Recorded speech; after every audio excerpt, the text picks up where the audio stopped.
In 1927, the brother and sister pair of Earl Harris and Effie Stiers bought the Strom Bakery in downtown Rogers and renamed it the Harris Baking Company.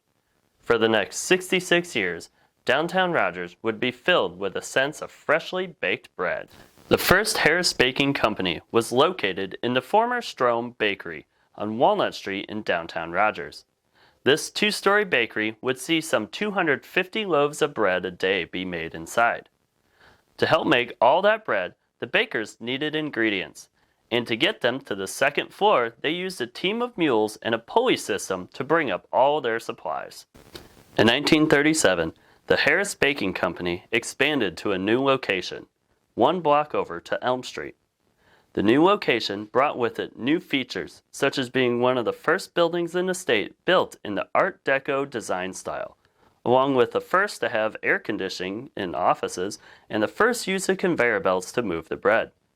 The expansion also saw an increase in production too, with roughly 10,000 loaves of bread baked every day.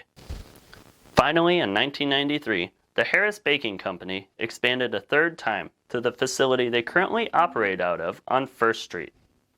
To commemorate the opening of the new facility, a ribbon-cutting ceremony was replaced with a bread loaf cutting. Today, the Harris Baking Company produces around 30 million loaves of bread each year that is shipped all over the region.